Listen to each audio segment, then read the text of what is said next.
मंत्र पाठ। ओम सहनावतु सहनौ भुनक्तु सह वीर्यं करवावहै तेजस्विनावधीतमस्तु मा विद्विषावहै। ओम शांति शांति शांति।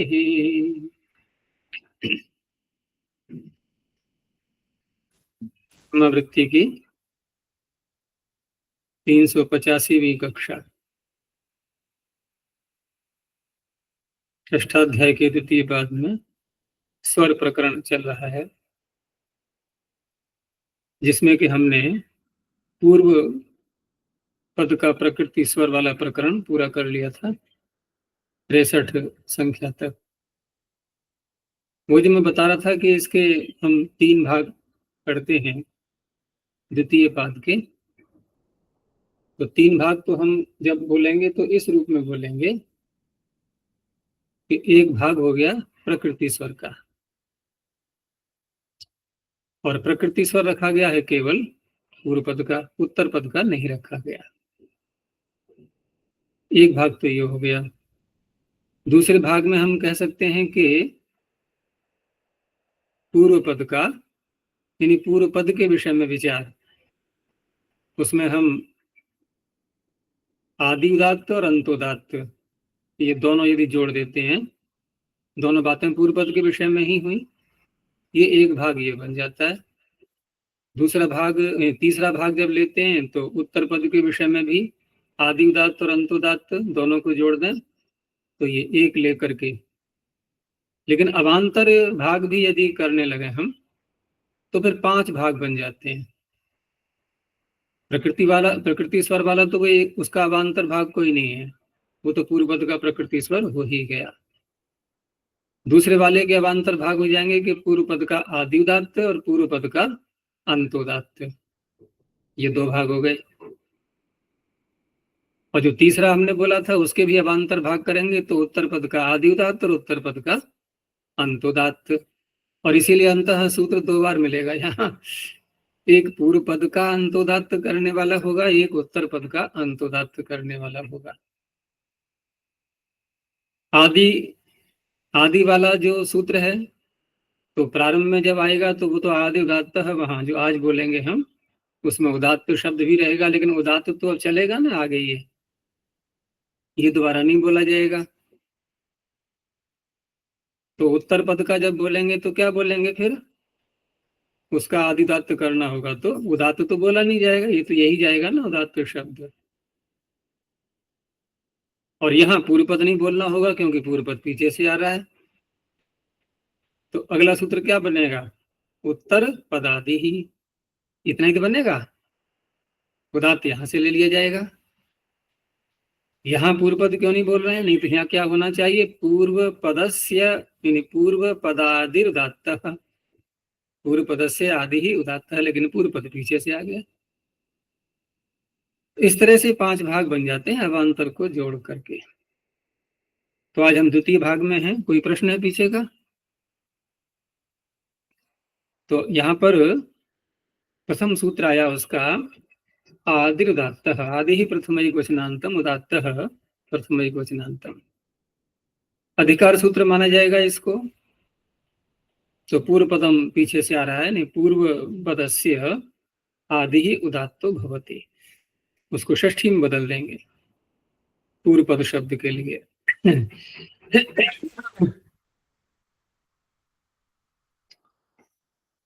और ये जाएगा आदि उदात्त का प्रकरण 91 संख्या तक।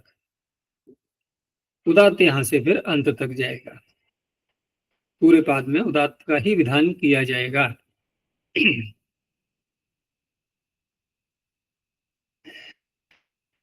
तो अगला सूत्र देखते हैं अब, जहां वैसे उदाहरण इसके जो आएंगे वो अगले सूत्र के ही हैं। जैसे यहाँ आ रहा है स्तूपेशाण मुकुटे कार्षापणम, ये आगे आने वाला है, वहीं देखेंगे इसको। तो आगे है सप्तमी हारिणौ धर्म्ये हरणे। सप्तमी हारिणौ प्रथम द्विवचनांतम धर्म्ये, सप्तमे क्वचनांतम अहरणे, सप्तमे क्वचनांतम। अब जिस शैली से पाणिनि बताएंगे वहां पर पूर्व पद की ही चर्चा हो रही है, तो पूर्व पद में क्या जो शब्द बोले जाएंगे वहां तो रखेंगे ये प्रथमा व्यक्ति, और परे रहते यानी कि उत्तर पद के विषय में जो शब्द आएगा उसमें आएगी सप्तमी विभक्ति। और बाकी जो पीछे जो बात हो रही थी कि जहाँ विषय बताते हैं समास का, समास पूरा किस अर्थ में आ रहा है, तो वो भी आता है, वो भी सप्तमी में ही आता है। तो सप्तमी हारिणो ये प्रथमांत हैं, ये आ जाएंगे पूर्व पद में। तो इसमें दो शब्द हैं, सप्तमी और हारिण। तो सप्तमी क्योंकि विभक्ति है तो सप्तम्यंत, इस तरह से अर्थ बोलेंगे। और सप्तम्यंत, लेकिन हारी जो शब्द है हारिन, हारिन ये ह्री धातु से जो बनाया गया है, तो आवश्यक अर्थ में यहाँ पर ऋणी प्रत्यय करके इसको बनाया गया है। लेने वाला, ग्रहण करने वाला, हरण करने वाला, अवश्य ही। तो आवश्यका धमरण्योर ऋणी ही, इससे ऋणी प्रत्यय करते हैं, वो है हारिन शब्द ये। तो यहाँ हारी स्वरूप से न लेकर के हारिन हारी वाची शब्दों को लिया जाएगा, ये पूर्व पद में रहेंगे। उत्तर पद में धर्म्य जो शब्द आ रहा है इसी का विशेषण है आगे अहरणे। तो अहरणे में नए समास है, न हरणम अहरणम तस्मिन अहरणे। धर्म्य का तात्पर्य है कि धर्म शब्द से जो बनाते हैं, पीछे तीसरे चौथे पाद में, चौथे अध्याय में बनाया गया था, धर्म पथ्यर्थ न्यायाद अनपेते, न्याय से न हटा हुआ। उस अर्थ में यद प्रत्यय किया जाता है इसमें धर्म्य, यानी कि धर्माद अनपेतः धर्म्यः, अर्थात न्याय के अनुकूल, न्याय के अनुकूल जो होगा उसे कहेंगे धर्म्य। अब न्याय अपना जो देश है या जो भी कुल है उसकी परंपरा के अनुसार। दूसरा इसमें जो शब्द नहीं आएगा वो है हरण, यानी हिरी का प्रयोग, हरण शब्द का प्रयोग नहीं करना है। तो सूत्र का अर्थ बनेगा कि धर्म्य वाचिनी उत्तर पदे, हरण शब्द वर्जिते धर्म्य वाचिनी उत्तर पदे सप्तम्यंतम हारिवाची च पूर्व पदम आद्युदात्तम भवति। हैं सब समासस्य के ही अपवाद। कहीं कहीं पर जब हम उपपद समास करके शब्द बनाते हैं वो बन जाता है गतिकारक, उपपदात्कृत का फिर अपवाद। शेष सारे समासस्य के ही अपवाद हैं, मुख्य रूप से तो उसी के ही हैं। तो जैसे इन्होंने शब्द दिया पहले स्तूपे शाणः, यहाँ जो शब्द आ रहे हैं स्तूपे, मुकुटे, हले, ये सब दृषदि, सप्तमी का यहाँ पर अलोक भी दिखाई दे रहा है। तो अलोक करने का सूत्र तो तीसरे पाद में आएगा इसी छठे अध्याय में, कार नामनी च प्राचाम हलादो। कार नामनी, ये जो कारीगर होते हैं ना उनके नाम जो अलग अलग होते हैं, उनको कार्य करते हैं वो, तो उनमें जो सप्तमी आती है हलादी शब्द होना चाहिए, तो वहां उस सप्तमी का अलोक हो जाता है, लुक नहीं होता। तो स्तूपे शाणः, तो स्तूप का निर्माण किया जाता है, और स्तूप का निर्माण हो या मुकुट आ रहा है आगे, मुकुट का कार्य जो जब राज्याभिषेक होता है उस समय, ऐसे ही हल से जो है कृषि करते हैं, तो वहां पर हल से जोतने योग्य भूमि, वहां पर लगने वाला जो कर है, टैक्स, तो ये सारे जो शब्द आ रहे हैं स्तूप के निर्माण में जो वस्तु दी जाती है, क्योंकि यहाँ जो आ रहा है ना धर्म्य, अर्थात न्याय के अनुकूल जो उसका बनता है देने के लिए, जितना उसको मिलना चाहिए वो जो दिया जाता है। तो ये जो आगे शब्द आ रहे हैं ना, शाण, कारशापण, द्विपदिका, त्रिपदिका, माशकः, ये सब देय वस्तुएं हैं जो दी जाती हैं उनको, उनके पारिश्रमिक के रूप में या पुरस्कार के रूप में। तो किस अवसर पर दी जाती हैं वो शब्द पहले आ रहे हैं। तो सप्तम व्यंत के उदाहरणों में जैसे स्तूप के निर्माण के समय उसको शाण दिया जाता है, तो स्तूपे शाणः। ऐसे ही मुकुट के समय में और राज्यारोहण के समय में कार्षापण दिया गया, उसके लिए मुकुट बनाया किसी ने, तो मुकुटे कार्षापणम। ये उस वस्तु के लिए आ रहा है, व्यक्ति के लिए नहीं। जो वस्तु दी जा रही है उसके वाचक शब्द हैं ये। ऐसे ही हल में द्विपदिका, तो द्विपदिका भी वो कितना परिमाण रहेगा उसका, जो वस्तु दी जाएगी, तो उसके लिए शब्द है ये। ऐसे ही त्रिपदिका और दृषदि माशकः, तो दृषद, दृषद कहते हैं जो शिला होती है, पत्थर आदि, उनके निर्माण में जो माश दिया जाएगा उसके लिए है ये। समास जो यहाँ पर करेंगे सर्वत्र, जो सप्तमी तत्पुरुष दिखाई दे रहा है, तो ये क्योंकि नाम है सब कार्यों के अलग अलग, तो संज्ञायाम सूत्र से समास हो जाएगा। तो ये तो हो गए सप्तम व्यंतों के उदाहरण। यहाँ पर स्वर का तो कोई अन्य देखना ही नहीं है हमें कि किस धातु से क्या प्रत्यय करके बनाया गया, उसकी आवश्यकता नहीं पड़ेगी, बस केवल पूर्व पद का आदि उदात्त रखना है। बाकी स्वर उसी प्रकार से रहेंगे, अन्य सारे अनुदात्त, उदात्त से उत्तर स्वरित। फिर उसके बाद एक श्रुति। 4 बातें होती हैं। जब भी कोई स्वर होता है तो तुरंत ही शेषों को अनुदात्त कर देते हैं, ये दूसरा कार्य हो गया। फिर उदात्त से उत्तर अनुदात्त को स्वरित करना, ये तीसरा कार्य है। और चौथा कार्य एक श्रुति कर देना, स्वरता संहितायाम अनुदात्ता नाम। ये 4 घट जाते हैं स्वरों का कार्य करते करते करते, तुरंत चारों बातें एक साथ घट जाती हैं। हारिन के उदाहरण दिए, जैसे याज्ञिकाश्व, वैयाकरण हस्ती, मातुलाश्व, पितृव्यगवः, यहाँ सर्वत्र षष्ठी समास करेंगे।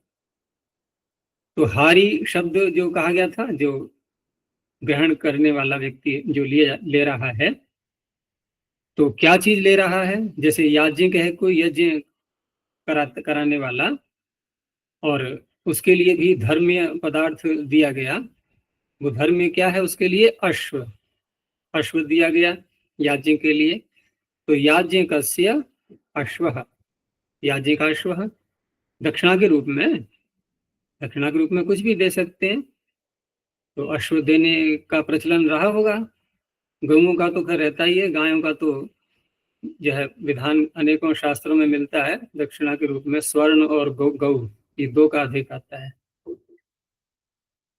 तो याज्ञिक में या उदात्त हो जाएगा। ऐसे ही वैयाकरण है कोई, तो उसको भी उपहार के रूप में हस्ती का दान किया गया, तो वैयाकरणस्य हस्ती, वैयाकरण हस्ती। अब मातुलाश्व है, मामा को अश्व क्यों दिया गया नहीं कह सकते, क्या है ये। मातुल को भी उपहार में अश्व दिया गया है, कुछ ऐसा रहता होगा कि परिवार में मामा के लिए कुछ देते होंगे, पता नहीं क्या है ये। ऐसे ही पितृव्य गवाह, पितृव्य चाचा हो गए, पिता के भाई, चाचा या ताऊ दोनों में से कुछ भी ले सकते हैं। हिंदी में अर्थ तो पितृव्य का चाचा ही कर देते हैं लोग, लेकिन चाचा जो हिंदी में चलता है तो छोटे भाई का होता है ना, पिता का छोटा भाई। लेकिन जो जिस सूत्र से हम पितृव्य बना रहे हैं वो तो छोटा बड़ा कुछ नहीं बोलता ना, वो तो नहीं कहता ऐसा, बस भाई होना चाहिए। तो भाई में तो बड़ा भी आ जाता है, तो ताऊ को क्या बोलेंगे संस्कृत में? यही तो बोलेंगे पितृव्य, चाचा हो या ताऊ। और इंग्लिश में तो और ज्यादा व्यापक हो गया है शब्द, कौन सा। वो तो अंकल, अंकल सर्वत्र घट जाएगा, कहीं घटा दो। जैसे सब्जियों में आलू। तो याज्ञिकाश्व, वैयाकरण हस्ती, मातुलाश्व, पितृव्य गवः। पितृव्य गवः में समास जब करेंगे तो यहाँ टच प्रत्यय का ध्यान रखना है। समास करने के बाद गो शब्द से टच प्रत्यय, तो पितृव्य गवः। आगे है युक्ते च, युक्ते सप्तम में वचनांतम च व्यापदम। आचार्य जी, सूत्र में जो आहरण है वो भी धर्मीय है कोई? हाँ, हरण शब्द जो है ना, इसको जो निषेध किया गया है तो हरण का तात्पर्य वहां होगा ले जाने वाला, नहीं, जो वस्तु ले जाई जा रही है, रियते यत्तद हरणम, ठीक है ना, जिसको ले जाया जा रहा है। और हमने हरण का ही प्रयोग कर दिया, वस्तु का नाम नहीं लिया। जो वस्तु ले जाई जा रही है, जो दी गई है, उसको हरण शब्द से बोल दिया, है ना। और उसके साथ में फिर अन्य शब्द का समास किया। जैसे मान लो किसी को कोई पशु दिया गया, अश्व दिया गया, तो अश्वहरणम। भाव में भी कर सकते हैं, वैसे भाव में करेंगे तो अश्व का ले जाना, तो अश्वहरणम। अब यहाँ पर ये सूत्र जो स्वर का विधान नहीं करेगा, ये सीधा ही हरण शब्द प्रयोग कर दिया गया है। वो धर्म में तो है, अर्थात न्याय के अनुसार वो दिया जाना तो है नियम के अनुसार, लेकिन हरण शब्द स्वयं में नहीं आना चाहिए, ये तात्पर्य है।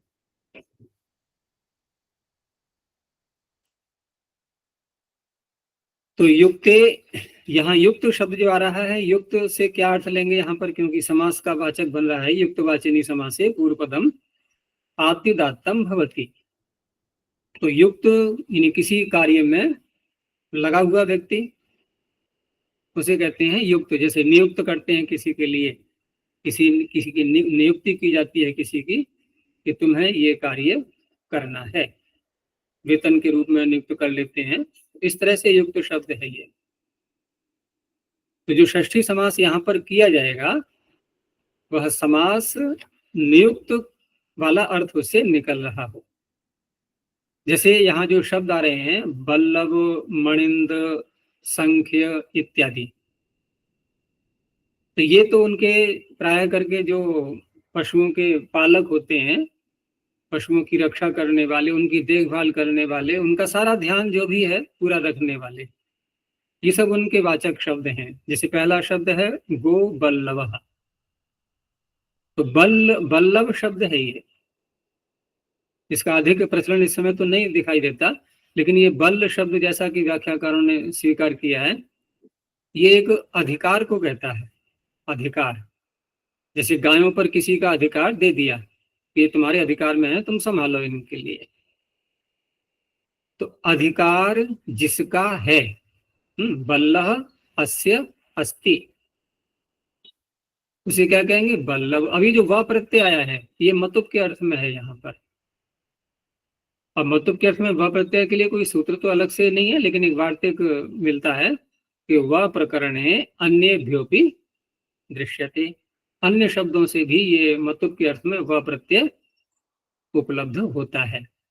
व प्रकरणे अन्येभ्योपि दृश्यते, तो इससे बनाते हैं बल्लभ। अब गवाम बल्लभ, गो बल्लभ, समास इस तरह से हो जाएगा, षष्ठी समास करना है। तो गाय का पूरा अधिकार जो है, जिसको दिया गया है, उस व्यक्ति के लिए कहा जा रहा है। तो गो शब्द का सम जो है स्वर, अर्थात गो को उदात्त रहेगा। ऐसे ही अश्वानाम बल्लभ, अश्व बल्लभ।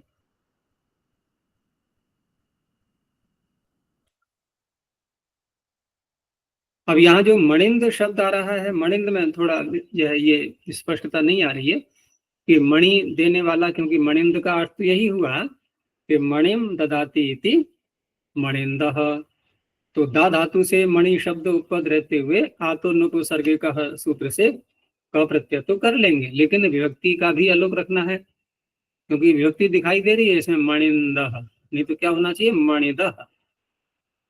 तो विभक्ति का आलोक करने के लिए कोई सूत्र उपलब्ध नहीं होता है, तो वहां पर कौन सा सूत्र लगाते हैं फिर। विभक्ति के आलोक में भी एक बैठा हुआ है तुरुप का पत्ता, कौन है, तत्पुरुषे कृति बहुलम। बस ये पर्याप्त है, सब उसी का प्रपंच है वहां पर विभक्ति के आलोक प्रकरण में। तो तत्पुरुषे कृति बहुलम से द्वितीय व्यक्ति रहेगी यहाँ पर, मणिंदा। फिर गो अच्छा, शब्द के हैं, गोविंद शब्द कैसे बनता है, वो भी ऐसा ही है क्या? गोविंद में तो जो गायों को प्राप्त करता है वो गोविंद, विदलिली लाभे से बनेगा। वहां तो गायों को प्राप्त करने वाला, गाय जिसके पास में है वो गोविंद हो गया। तो यहाँ मणि का देने वाला ये, क्योंकि यहाँ जो शब्द सारे आ रहे हैं ये प्रायः आ रहे हैं पशुओं की रक्षा करने वाले लोग। तो मणि देना, ये मणि के किस रूप में है? कोई खाद्य पदार्थ के रूप में लिया जाएगा उनको देने वाला, या क्या है नहीं पता, स्पष्टता नहीं है, किसी भी व्याख्याकार ने इसको नहीं खोला है। संख्या में तो आ जाएगा कि गायों की देखभाल करता है तो उनकी गिनती भी रखता है साथ में, कितनी है हमारे पास में, कोई कम तो नहीं हो गई, कहीं रह तो नहीं गई, कोई चली तो नहीं गई इधर उधर। तो गाम संचष्टे इति गो संख्या, गो शब्द पद रहते हुए सम उपसर्ग पूर्वक ख्या धातु से का प्रत्यय करके समीख्या सूत्र है ना अलग से, समीख्या सम उपसर्ग पूर्व रहते हुए ख्या धातु से का प्रत्यय, उसी के आगे है आतो उपसर्गे कहा, इसी के आगे तो है ना समीख्या, तो उससे बन जाएगा गो संख्या। ऐसी ही अश्व संख्या।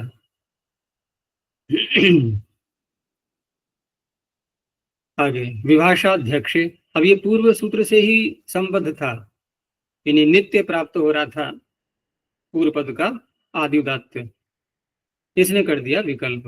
तो विभाषा प्रथम एक वचनांतम अध्यक्षे सप्तम एक वचनांतम, क्योंकि जब बात आ रही है पूरे पशुओं का पूरा अधिकार जिनको दे दिया गया है, तो अध्यक्ष भी अधिकार जिसको दिया उसको अध्यक्ष भी कह सकते हैं। तो वो शब्द आगे आएगा, तो पूर्व सूत्र से नित्य प्राप्त हो रहा था। तो अध्यक्ष शब्द उत्तर पदे पूर्व पदम विकल्पेन आदिदात्तम भवति। तो गवाम अध्यक्ष गवाध्यक्ष। अब यहाँ क्या हुआ, ये तो गोध्यक्ष बनना चाहिए ना, गवाम अध्यक्ष गोध्यक्ष तेंगा पदांतादति। तो क्या हुआ, ये गो को अवंग आदेश होता है ना, सूत्र पढ़ चुके हो तुम लोग, अवंग स्फोटायन से, स्फोटायन आचार्य के मत में। तो गवाध्यक्ष अकह सवर्ण दीर्घ लगाएंगे बाद में। ऐसे ही अश्वस्य अश्वानाम अध्यक्ष अश्वाध्यक्ष। तो एक पक्ष में तो आदि उदात्त, दूसरे पक्ष में फिर क्या करेंगे, समासस्य अंतोदात्त। पापम च शिल्पिनी, ये अलग विषय हो गया। पापम प्रथम एक वचनांतम च पदम शिल्पिनी सप्तम एक वचनांतम। शिल्पी यहाँ स्वरूप से नहीं लिया जाएगा, शिल्पी वाची। तो शिल्पी वाचिनी उत्तर पदे पाप शब्द पूर्व पदम विभाषा आदिदात्तम भवति। पाप शब्द ये स्वरूप से आएगा। तो शिल्पी जो छोटा मोटा कार्य करके अपना आजीविका चलाते हैं, जैसे नापित है, कुलाल है, अन्य कोई है, कुंभकार है, ये सब है, इस प्रकार के जो व्यक्ति हैं उनके साथ पाप शब्द का समास किया गया, कर्मधारय, यानी कि ठीक नहीं है वो अपना कार्य करने में, निंदा के रूप में है ये शब्द। तो पापश्च असौ नापितः, वही पापी है, वही नाई है, तो पाप नापितः। ऐसे ही पाप कुलालः। तो यहाँ जो समास करेंगे वो भी समास करने वाला सूत्र भी कुत्सित अर्थ में ही कर रहा है, यद्यपि विशेषणम विशेषण बहुलम तो व्यापक सूत्र है ही, लेकिन सारा उसी का प्रपंच है। उन्हीं प्रपंचों में एक सूत्र और भी बढ़ा दिया गया है, पापाण के कुत्सित ही, पाप और आणक शब्द का। तो इसे करेंगे कर्मधारय समास। तो विकल्प से दूसरे पक्ष में समासस्य से अंतोदात्त। और लिए आगे शब्द गोत्रांते वासी मानव ब्राह्मणेषु क्षेपे, ये भी क्षेप अर्थ में है, ऊपर वाला भी क्षेप अर्थ में था, तो क्यों नहीं कहा वहां उन्होंने? वहां जरूरत क्या है कहने की, पाप शब्द ही स्वयं बता रहा है वहां। नहीं, वहां तो पाप शब्द ही स्वयं बता रहा है, आवश्यकता ही नहीं है कहने की। लेकिन यहाँ जो शब्द आ रहे हैं प्रारंभ में, ये जो आगे जो आएंगे, तो ये तो आवश्यक नहीं कि निंदा ही निकले इनसे, इसलिए कहना पड़ रहा है। तो गोत्रांतेवासी मानव ब्राह्मणेषु सप्तमी बहुवचनांतम क्षेपे सप्तम एक वचनांतम।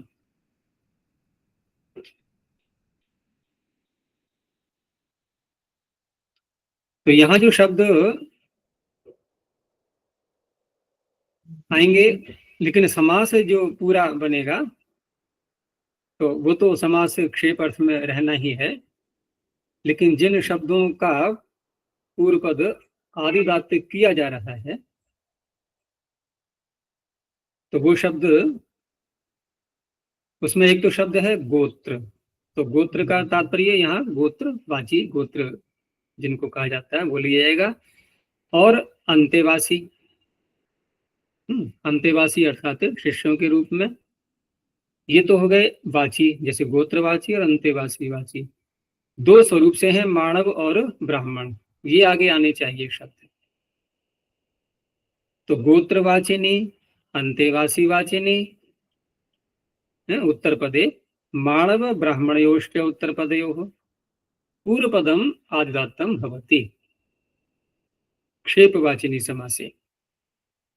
तो पहले देखना है हमें गोत्रवाचियों का। तो गोत्रवाची में शब्द जैसे वात्स्य, सौश्रुत, ब्राह्म कृतेय, ये शब्द लिए इन्होंने 3।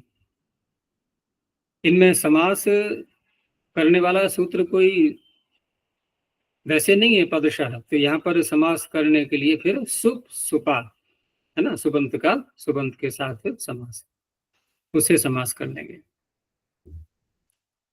तो जैसे पहला शब्द है जंघावात्स्य, अब यहाँ क्षेप अर्थ भी देखना है हमें। तो ये सूत्र ऐसा है कि ये कोई ज्यादा प्रश्न में नहीं आएगा इस समय, शब्द इस प्रकार के हैं जो उस समय ये प्रयोग में आते रहे होंगे निंदा के रूप में, कि कोई व्यक्ति जो है जब वात्स्य गोत्र का होता था, ये गोत्रवाची शब्द है, वत्स, वत्स से वात्स्य बना करके, तो वह उसका सम्मान अधिक होता था। समय समय पर अलग अलग ये प्रसिद्धि हो जाती है किसी व्यक्ति की, तो उसे संबद्ध व्यक्तियों का भी सम्मान लोग करने लगते हैं। तो वत्स वहां पर पूजनीय रहते होंगे उस समय, और उनके गोत्र में जो वात्स्य अन्य हुए तो सम्मान के रूप में क्या करते, उनके जब कहीं जाते थे परिवार में, घर में, तो पैर उनके धोए जाते थे। ठीक है ना। अब औरों ने देखा अरे इनका तो बड़ा सम्मान हो रहा है, तो एक ने झूठ मूठ ही अपने को वात्स्य कह दिया कि मैं भी वात्स्य हूँ, उसी गोत्र का हूँ। क्यों कह दिया? कि मेरे भी पैर धोए जाए फिर। तो पैर के लिए वही जंघा शब्द आ गया। जंघा, जंघा जो है जंघा वात्स्य है, यानी वात्स्य क्यों कह रहा है अपने लिए कि मेरी जंघाएं धोई जाए, मेरे भी पैर धोए जाए, इसलिए। अब समास जब करेंगे तो कैसे करेंगे, विभक्ति कौन सी लाएंगे पूर्व वाले शब्द में? तो चतुर्थी भी ला सकते हैं। क्यों वात्स्य क्यों कह रहा है अपने लिए? जंघा के लिए, जंघा यही वात्स्य है, जंघा वात्स्य है। क्योंकि सुपसुपा ये नहीं कहता है विभक्ति कौन सी हो, सुबंत का सुबंत के साथ समास, भाई जो भी अर्थ घट रहा है विभक्ति लगा लो, सारे ही सुबंत है, किसी व्यक्ति को ले आओ। ऐसे ही कोई सौश्रुत है, सुश्रुत का अपत्य, सुश्रुत के गोत्र का, तो लेकिन अब वो एक पूजनीय दृष्टि से देखे जाते थे लोग, सम्मान की दृष्टि से, लेकिन वो ऐसा निकला, वो वास्तव में सौश्रुति ही है, लेकिन वो ऐसा सौश्रुत है कि बस अपनी पत्नी की प्रधानता में रहता है। उसी एक शब्द आता है ना, जोरू का गुलाम। तो भारिया सौश्रुत है, भारिया उसकी प्रधान है, उसके लिए जो भी कार्य करेगा उससे पूछ के करेगा, नहीं तो नहीं। तो इस तरह से क्षेप अर्थ निकल रहा है।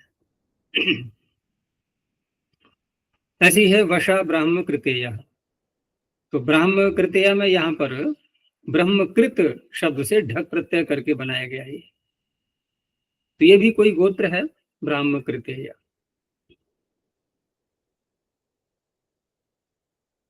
तो ब्राह्म कृतेय में क्या अर्थ हो सकता है? वशा, वशा ब्राह्म कृतेय, इसको इन्होंने यहाँ दिया भी नहीं है। हाँ दिया तो है वशा। तो वशा जो है ना, ये वंध्या स्त्री के लिए है, वंध्या स्त्री का वाचक शब्द है वशा। तो यहाँ पर ब्राह्म कृतेय जो गोत्रवाची शब्द है, ये भी व्यक्ति कैसा है ये भी स्त्री की प्रधानता वाला। तो भारिया सौश्रुता में चलो ठीक है, उसकी जीवित थी, उसके अधिकार में था वो, लेकिन ये तो मर गई है, फिर भी उसके अधिकार में है अभी तक। कि नहीं नहीं नहीं, मेरी पत्नी जो है ऐसा कहती थी, मैं तो वैसा ही करूंगा। तो इस तरह से उसकी प्रधानता अब भी है उसके अंदर, क्योंकि वशा कहेंगे उसको, बंध्या बंध्या है, यानी संतान भी नहीं है, नहीं मरने वाली नहीं, संतान भी नहीं है उसकी, बंध्या स्त्री है, फिर भी उसकी प्रधानता से वो परिपूर्ण है। तो इस तरह से वशा ब्राह्म कृत्य। ये तो हो गए गोत्रवाची। अंत्यवासी वाचियों में भी कुमारी दाक्षा। अब यहाँ दाक्ष, पाणिनीय, रौढ़ीय, चारायणीय, ये तो सारे हो गए आचार्यों के नाम और उनके ग्रंथों के नाम, ठीक है ना। और उनके शिष्य कहलाएंगे फिर ये, उनके ग्रंथों को पढ़ने वाले। तो जैसे पहला शब्द है कुमारी दाक्षा। अब दाक्षा शब्द, पहले दाक्ष को बनाना है हमें। तो दक्ष कौन थे ये?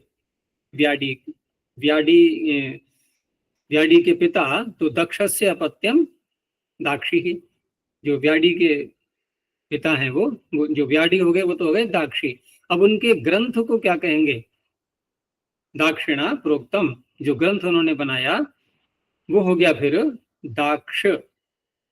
तो दाक्ष ग्रंथ को कोई पढ़ रहा है। क्यों पढ़ रहा है? कि पता ये लगा है कि जब हम इन ग्रंथों को पढ़ लेंगे दाक्ष के, तो हमारा विवाह हो जाएगा, हमें कुमारी प्राप्त हो जाएगी। तो इसलिए पढ़ रहा है वो, उसने अपना पहले ही प्रयोजन स्पष्ट कर दिया है। तो ये निंदा के योग्य हो गया, कुमारी दाक्षा। और क्या है? ओदन पाणिनि। ओदन पाणिनि क्यों पढ़ रहे हैं पाणिनि ग्रंथों को? खूब चावल ओदन खाने को मिलेंगे। पीछे भी कई बार आ चुका है ये, कि पाणिनि के छात्र बहुत ओदन प्रिय होते थे। अब उसको विद्या की प्राप्ति के लिए नहीं पढ़ रहा है वो, कि चलो भाई वहां चलते हैं, खूब चावल खाने को मिलते हैं, वहां पाणिनि के ग्रंथ पढ़ाए जाते हैं। ओदन पाणिनि घृत रौढ़िया, खूब घी खाने को मिलता है अगर रौढ़ी के ग्रंथों को पढ़ेंगे तो। कंबल चारायणी, यहाँ कंबलों की प्राप्ति होती है खूब। बड़े विचित्र शब्द है। मानव और ब्राह्मण ये स्वरूप से लिए गए। तो भिक्षा मानव, किसी ने अपना जो है वेशभूषा एक ब्रह्मचारी की बना ली। मानव एक ब्रह्मचारी है, एक प्रकार का कम आयु का जो है छात्र, तो वो जो है मानव बन गया है। क्यों? क्योंकि फिर भिक्षा से अन्न मिल जाता है। कहीं जरा सा जाओ परिवार में कि भाई मैं तो ये पढ़ने वाला छात्र हूँ, तुरंत भिक्षा मिल जाती है। तो भिक्षा के लिए उसने मानव का स्वरूप धारण कर लिया है अपना, भिक्षा मानव। ब्राह्मण शब्द आ रहा है, जैसे दासी, दासी ब्राह्मण। अब दासी ब्राह्मण का तात्पर्य क्या है? अर्थात जिसकी, ऐसा ब्राह्मण व्यक्ति जिसकी भार्या दासी है। तो यहाँ निंदा इस रूप में है कि ब्राह्मण वंश में होते हुए, ब्राह्मण परिवार में होते हुए जिसने विवाह दासी से कर लिया है, और दासी प्रकार से घर में कार्य करने वाली जो सेविकाएं इत्यादि होती हैं, जो नहीं करना चाहिए कार्य वो किया है, यही उसकी निंदा है। ऐसे ही वृषली ब्राह्मण, ऐसा ब्राह्मण जिसकी पत्नी वृषली है, अर्थात अच्छे स्वभाव की नहीं है। और एक है भय ब्राह्मण। अब ये क्या निंदा होगी कि अन्य यदि वर्ण का बताऊंगा मैं तो लोग मुझे सताएंगे, परेशान करेंगे, तो इसलिए ब्राह्मण वर्ण का अपने को बताऊंगा, है ना, तो मेरा सम्मान होगा। और जो भय है मेरे अंदर वो समाप्त हो जाएगा। आजकल होता है ना वो धर्म परिवर्तन वाली बात चलती है, तो अन्य धर्म वाले लोग, अब जहाँ बांग्लादेश में यही तो हो रहा है, वहां पर हिंदुओं को कितना प्रताड़ित किया जा रहा है इस समय। तो बहुत से हिंदुओं ने वहां पर डर के कारण से, भय के कारण से, उन्होंने वहां अन्य धर्म को, अन्य मत को स्वीकार कर लिया कि कम से कम जान तो बचेगी यहाँ पर। वहां तो बहुत मारे जा रहे हैं इस समय, जब से ये तख्ता पलट हुआ है ना बांग्लादेश में, तब से उनके घर सारे जला दिए गए, मंदिर तो तोड़े जा रहे हैं, बहुत बुरी स्थिति है बांग्लादेश में। तो इस तरह से भय के कारण से जो ब्राह्मण बन गया है, अर्थात बता रहा है अपने को।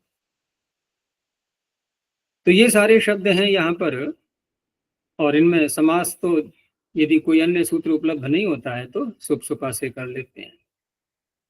और दूसरा कर्तृकरण कृता बहुलम, ये भी सूत्र है, बहुल शब्द वहां भी आ रहा है, उससे भी समास करते रहे।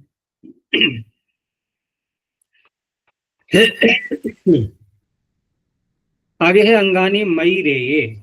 अंगानी प्रथमा बहुवचनांतम, मई रे ये सप्तम एकवचनांतम। मई रे कहते हैं जो दारू होती है, मद्य शराब, उसका वाचक शब्द है ये। और प्रारंभ में जो पद आएगा वो है मई, अंगानी जो शब्द आ रहा है उसी के लिए कहा जा रहा है। तो इसका तात्पर्य है कि अंग उसका अवयव जिससे बनता है, उपादान कारण उसका, जिससे मैरेय बनाई जा रही है, उस शब्द को प्रारंभ में लाएंगे, उसी को अंग शब्द ये कह रहा है। तो अंग वाचिनी पूर्व पदानी आद्युदात्तानि भवन्ति मैरेय उत्तर पदे। जैसे गुड़ से शराब बनाई जाती है, ग्रामों में तो बहुत बनाते हैं, और मधु से भी बनाते हैं। तो गुड़स्य मैरेयः, गुड़मैरेयः, मधुमैरेयः, षष्ठी समास कर लेंगे।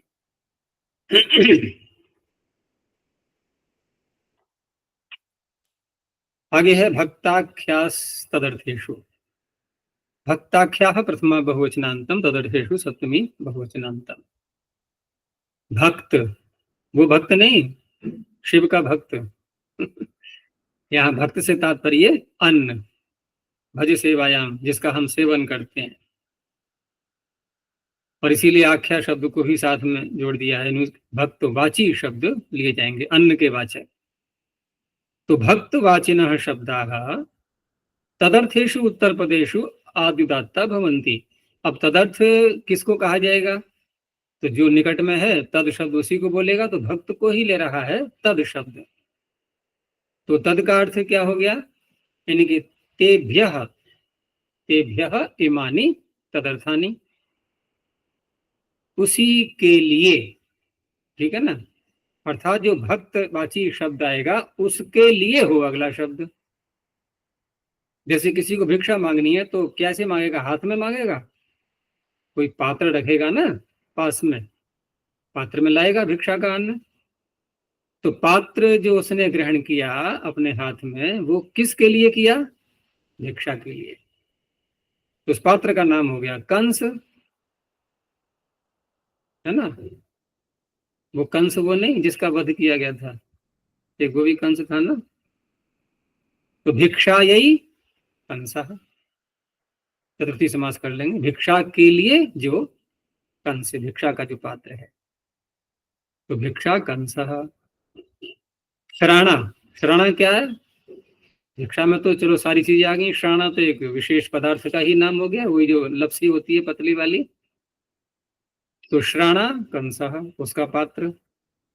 और भाजी, हिंदी में तो भाजी बोल देते हैं सब्जी के लिए, लेकिन यहाँ भाजी से तात्पर्य जो चावल बनाते हैं तो उसका एक जल निकालते हैं ना प्रारंभ में, जिसको मांड या मंड शब्द से भी कहते हैं, उसके लिए कहा जा रहा है। तो उसके लिए जो पात्र है वो भाजी कंस है। तो ये जो शब्द हैं प्रारंभ के, भिक्षा, श्राणा, भाजी, ये सब क्या है? भक्त, भक्तवाची शब्द।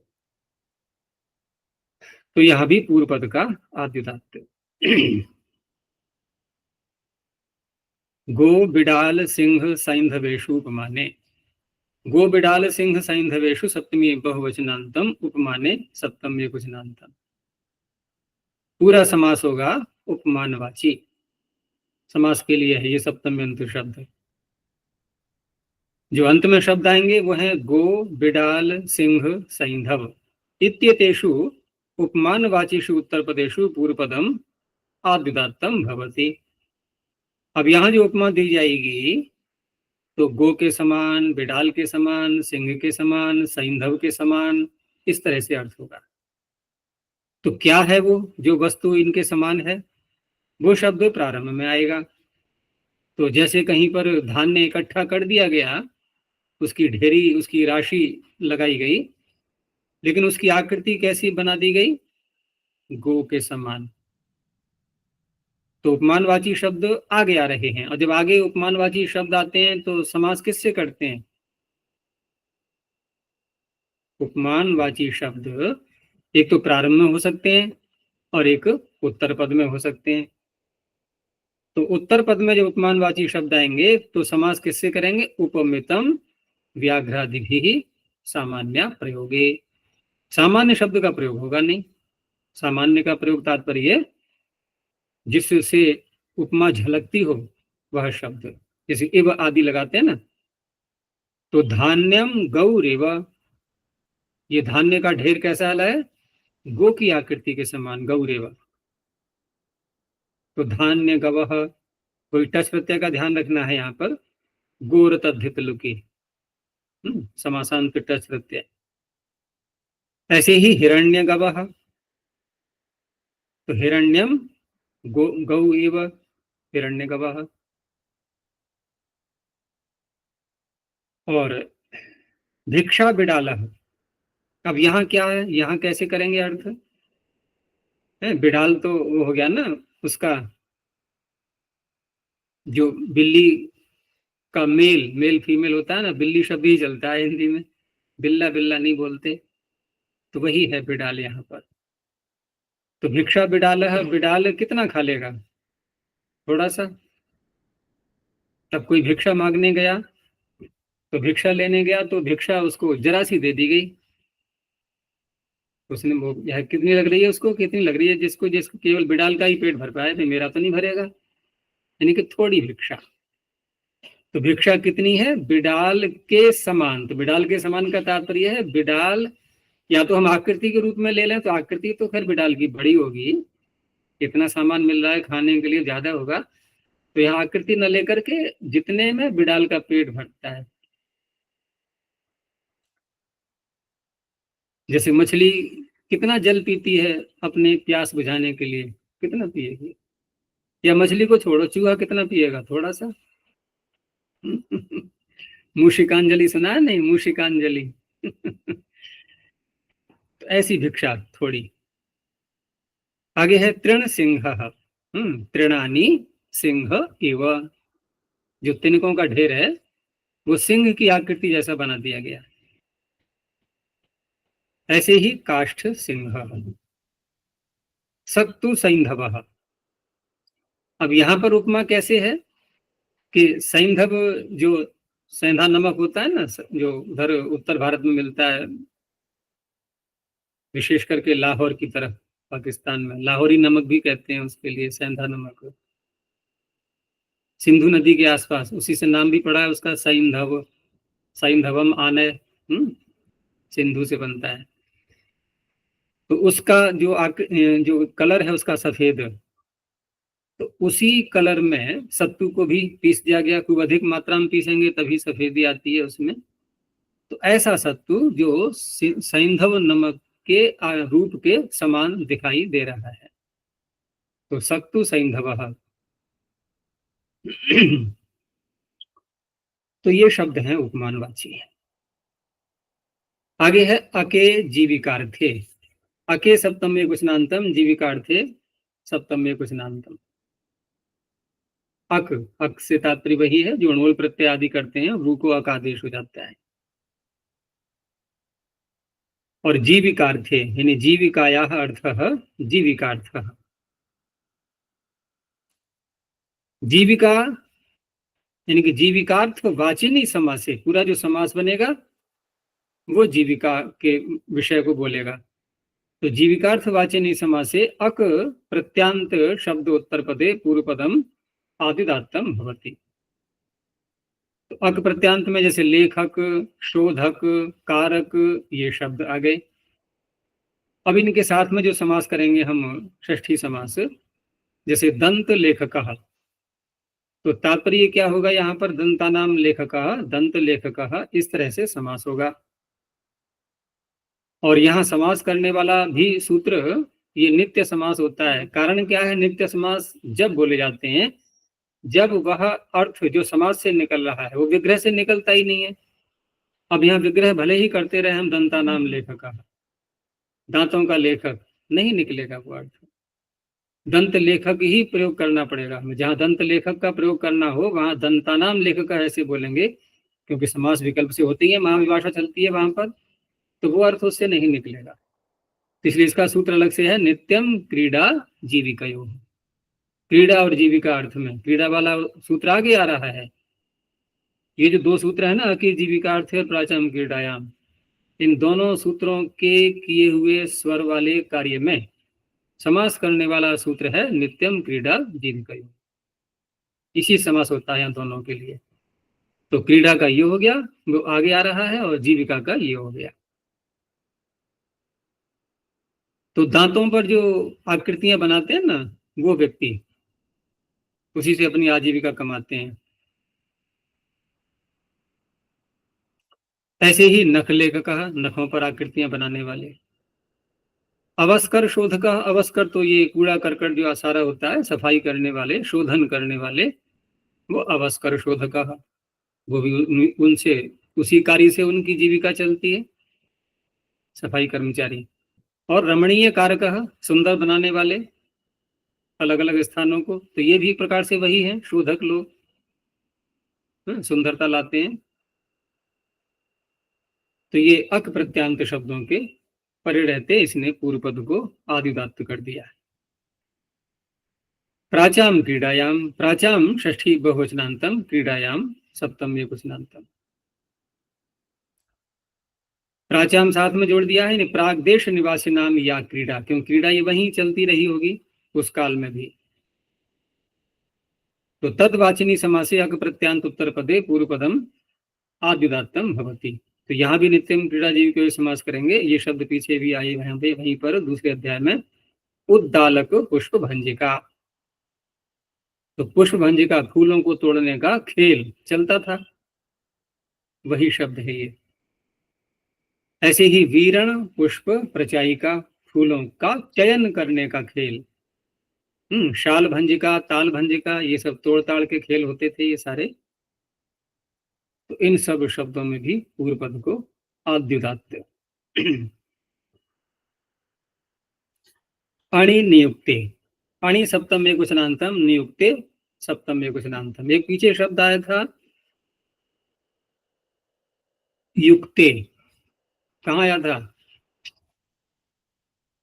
युक्तेच सूत्र आया था ना, युक्तेच, जिनके उदाहरण थे वो पशुओं के रक्षक आदि, गोबल्लभ आदि।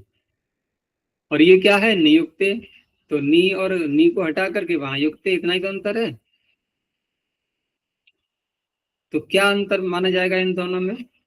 भाई पीछे जब सूत्र आ चुका है तो वो नहीं कर पाएगा उस काम को जो ये करने जा रहा है अणि नियुक्ते। तो कुछ तो भेद करना ही होगा ना, है? वहाँ सब नहीं, वहां उसने ये जो कहा ना कि युक्तवाची जो समास होता है, वहां पूर्व पद को आदिदात्त होता है। तो बहुत व्यापक सूत्र हो गया ना। अब जितने विषय को ये ले रहा है कि अनंत उत्तर पद पर रहते, तो वहां भी वो सूत्र कर सकता था, लेकिन थोड़ा सा अंतर आएगा यहाँ पर अब, क्योंकि वहां नी नहीं लगाया है ना, वहां केवल युक्त है, और यहाँ है नियुक्त, नी लगा दिया गया है। तो नियुक्त का तात्पर्य होता है कि मान लो उसका कोई स्वभाव नहीं है उस कार्य को करने का, और फिर भी उस कार्य में उसको लगाया जा रहा है। नियुक्ति जो की जाती है ना किसी के किसी कार्य के लिए, कि तुम्हें ये कार्य करना ही है, तुम्हारी रुचि हो या ना हो, तुम्हें करना है। और युक्त में क्या है कि वो अपनी रुचि के अनुसार करते हैं, वो उनका स्वभाव बन जाता है। ठीक है ना, वहां नियुक्ति वाला अर्थ नहीं लेंगे, इतना ही अंतर है बस।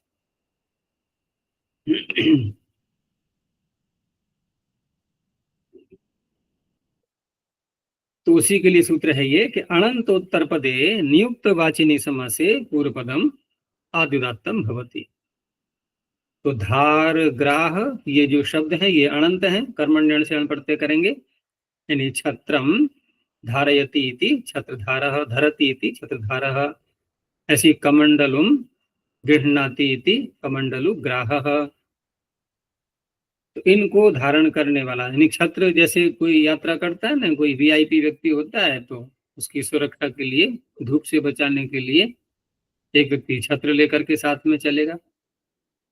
ऐसे ही तूणीर है, जो बाण रखने का जो स्थान होता है, विशुद्धि को धारण करने वाला जो कोश है क्षरों का, है कमंडलु ग्रहण करने वाला, किसी अन्य के लिए, अपने लिए नहीं, क्योंकि नियुक्ति की जा रही है ना, ये किसी दूसरे का कमंडलु लेकर के चलने वाला। ऐसे ही भृंगार धारः, तो ये जो सारे शब्द हैं ये नियुक्ति अर्थ में आएंगे। शिल्पिनी चाक्रियः, शिल्पिनी सप्तम एकवचनांतम च पदम अक्रियः पंचम एकवचनांतम, यहाँ भी अनंत चाहिए इसको। अनंत उत्तर पदे शिल्पी वाचिनी समासे पूर्व पदम आद्गातम भवति। साथ में सूत्र में कहा है अक्रियः, जिस धातु से हम अण प्रत्यय करेंगे वो धातु क्री नहीं होनी चाहिए, यानी कारह शब्द नहीं आएगा आगे। कारह आएगा तो ये सूत्र नहीं लगेगा, जैसे कुंभकारह आदि जो शब्द होते हैं ना, वहां नहीं लगेगा ये। तो तंतु वायः, तुन वायः, बाल वायः, सर्वत्र एक ही धातु है, वेय तंतु संताने, उससे बनाया गया है वायः। तो वेय धातु से वा वा मश्च, इससे अण प्रत्यय करेंगे। आगे इसमें वेय, वा वेय आ गई, वा वेय आ गई, और मा धातु है, तो वा वा मश्च तीनों से अण प्रत्यय होता है। तो आकारांत होने से युगागम भी हो जाएगा अण प्रत्यय करके, तो वे से बन जाएगा वायः। यह वृद्धि करके बनाया गया है। वे धातु अण प्रत्यय, वे को वृद्धि कर लो, हो जाएगी नहीं? क्यों आकार करेंगे। नहीं, वृद्धि भी तो हो सकती है। अचवनी तीन लग जाएगा, एक नहीं उसमें, है? वृद्धि एक के स्थान पर ही होती है ना, एक वे में जो ये है वो एक का। वृद्धि एक के स्थान में होती है ऐसा किसने कहा? अचवनी थी, अजंत अंग को वृद्धि होती है ना, अजंत अंग कहेंगे तो एक नहीं बोलेंगे। अब देखो ऐसा एक होता गुण है, वृद्धि है, परिभाषा आ है? जाएगी वहाँ। एको गुण है? वृद्धि परिभाषा आ जाएगी, अजंत होने नहीं, पर भी। तो गुण की परिभाषा है, परिभाषा होती है अनिर्णीत अवस्था में। यहाँ तो निर्णय कर दिया गया अजंत अंग को वृद्धि होती है, वो नहीं। अच्छा जी, प्रत्यय आने से पहले ही आकार कर देंगे ना? हाँ, तो वही मैं कहने जा रहा था कि आदेश उपदेशति वाला जो प्रकरण होता है ना, ये प्रत्यय लाने से पूर्व ही ये सूत्र अपना कार्य करते हैं। कहीं कहीं परे रहते भी कहा गया है कि ये परे रहते हो, ये परे रहते हो, तो वहां भी वही तात्पर्य कि वो प्रत्यय यदि आपको लाना है आगे, जैसे क्रिंग जी नामणु कहा तो णिच मांग रहा है नहीं आगे वो णी, तो वहां भी हम कह सकते हैं कि णिच आप ले भी आए तो उस अवस्था में वृद्धि जो होगी, तो वृद्धि करने के बाद, क्योंकि कुछ धातुएं ऐसी हैं जो एजंत बाद में बनती हैं, कुछ धातुएं ऐसी हैं जो उपदेशावस्था में ही एजंत हैं, है ऐसा नहीं है। अब क्रीम जी नामणो सूत्र लगाएंगे तो क्या ये उपदेशावस्था में है एजंती?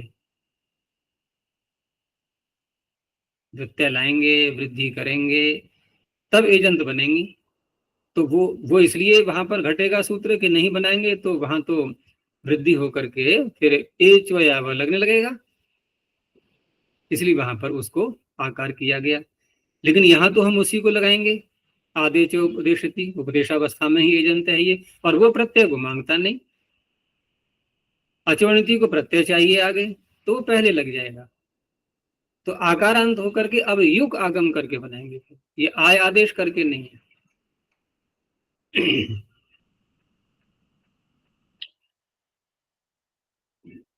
अब वहां पर मत घटाने लगना कि ग्लई धातु का रूप चलाते हैं हम, ग्लायति ग्लायतः ग्लायंती, कि वहां भी हम लगाने लगे आदेश उपदेशति, वहां तो अशिति का है ना इसीलिए, और वहां आ गया शितक।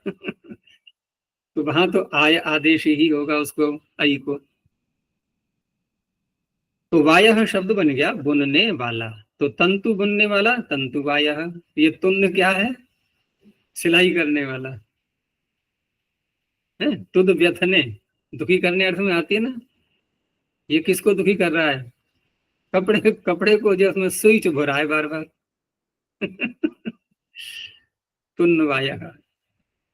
बालवायः, ये बाल शब्द वास्तव में ये वाल बाल, ये व और ब में तो भेद नहीं ज्यादा माना गया है। तो जो भेड़ के बाल होते हैं ना, उन्हीं से ऊन बनती है, तो वही उसी को बाल शब्द से कहा गया, ऊन को, ऊर्णा को। तो जो ऊनी वस्त्र बनाने वाले हैं उसे कहेंगे बालवायः। तो ये सब क्या है? शिल्पी, इन्हीं को शिल्पी कहा गया है। आगे है संज्ञायाम च, संज्ञायाम सप्तम एक वचनांतम स्याव्यपदम। अब ये संज्ञा में ही लगेगा सीधा। और पिछला जो सूत्र था वो तो ये कह रहा था कि अनंत उत्तर पद में रहते हुए शिल्पीवाची समास में होता है, लेकिन यहाँ पर संज्ञा कहने के कारण से अब वो शिल्पीवाची न हो, तो वहां पूर्व सूत्र से प्राप्त नहीं था, उसके लिए ये सूत्र है। फिर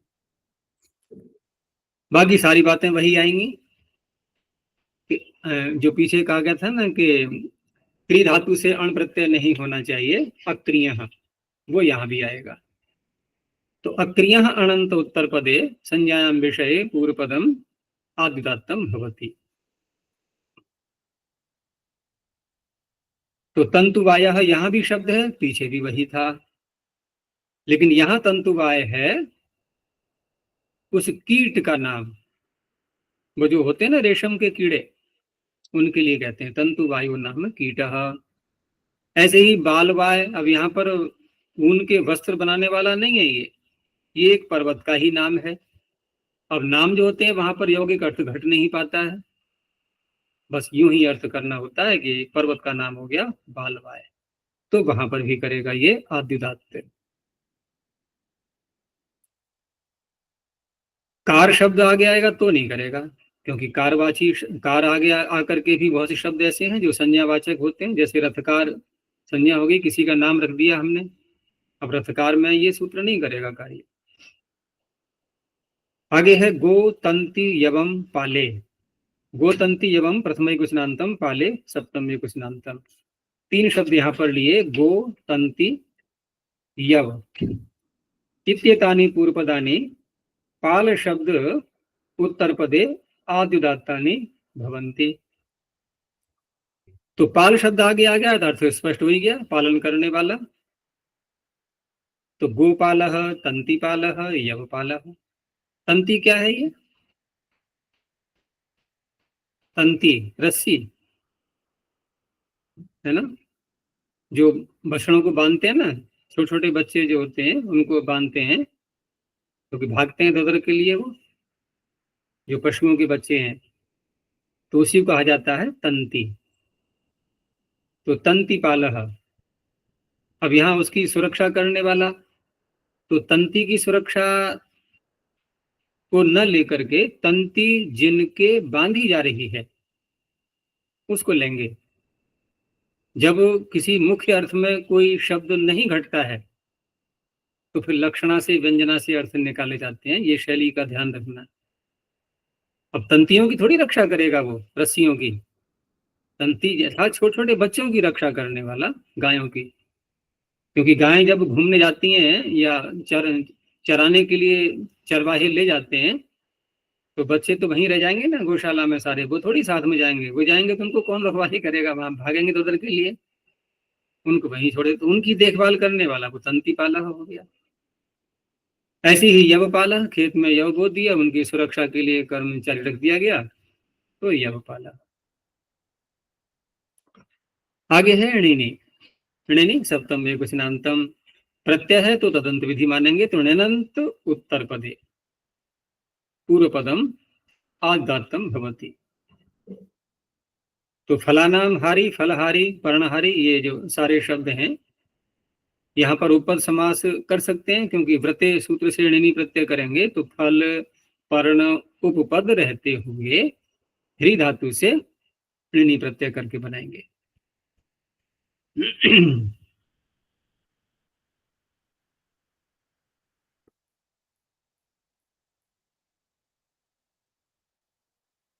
आगे है उपमानम शब्दार्थ प्रकृतावेव।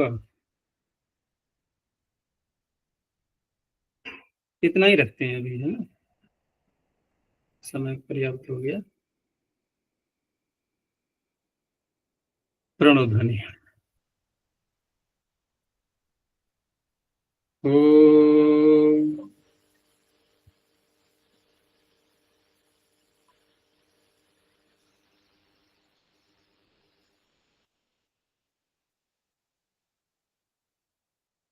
ओ